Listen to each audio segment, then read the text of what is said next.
Hey guys, we're doing another rib project on the Dyna-Glo today, and this is a rack of ribs, and the recipe is actually fairly simple. What I did is in this aluminum pan, I coated the bottom liberally with olive oil, minced garlic, and a little bit of water, and probably a quarter cup of brown sugar. Mix that all together really good, and then I laid the ribs in it. And they both don't fit, so they kind of overlapped. But I flipped them, made sure it was distributed pretty well. And then once the ribs were in, I repeated that recipe or ingredient process on top of the ribs.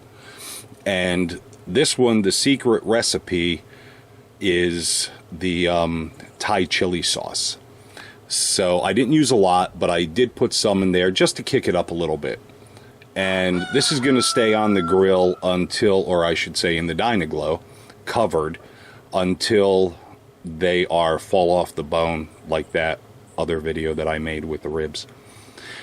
Probably an hour left of cooking time. I'm going to put sliced potatoes on top of this. And I have corn on the cob, but it's not in the husks anymore.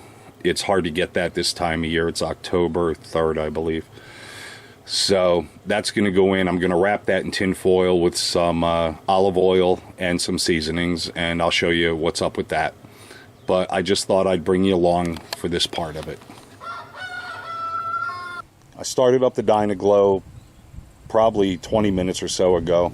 I put in my charcoal and my cowboy wood, and I let that cook with the door open. I want the temperature pretty high when I first put these in, kind of to sear things, and hopefully you can see that it's approaching 340 degrees, I guess, 335.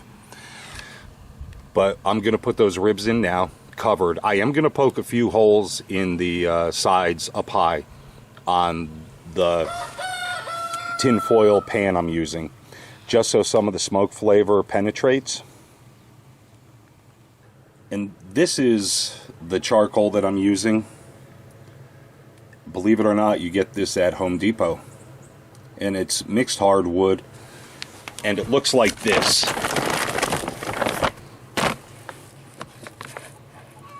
I've had really good results with this, and I really like it. This is my second or third bag that I've bought from there. So just give you a heads up on that. And the other one is just a basic briquette type charcoal with mixed hardwood as well. And I never use the Fast Light. That's got whatever fluid they use impregnated in it, and that's just bad. Say no. Take the extra time to get this stuff started, and you'll be happier. Okay, we'll be back. Okay, so there they are inside of the smoker, and I expect this to take between 4 and 5 hours. I'm going to close up the door, get the temperature down to around 160, and I'm just going to let it go.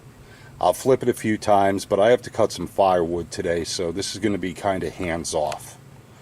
But again, we'll be back and we'll show the outcome. Okay, the moment of truth. We are at 155, 65, 170 degrees, and I filled up the firebox with the charcoal and the cowboy charcoal. It's been burning pretty darn steady. I did come up to check it a couple of times, and that's my brush pile from cutting firewood today. So I put the corn in.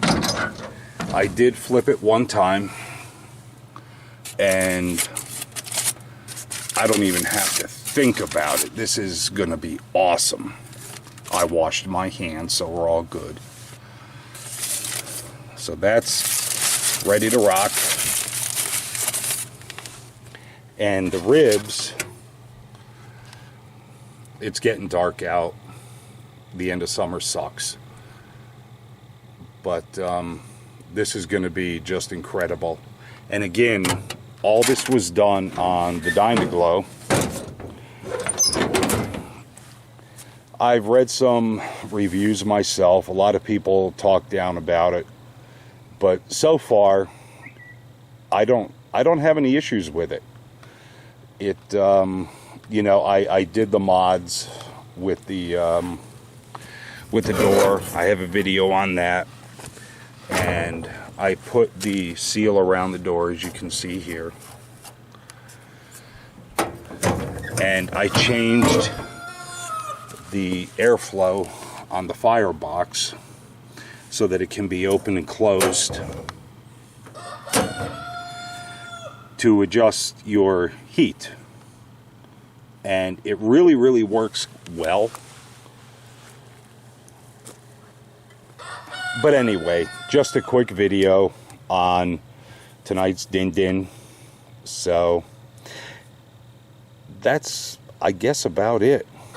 You guys have a great Saturday night, and we'll talk soon. Take care.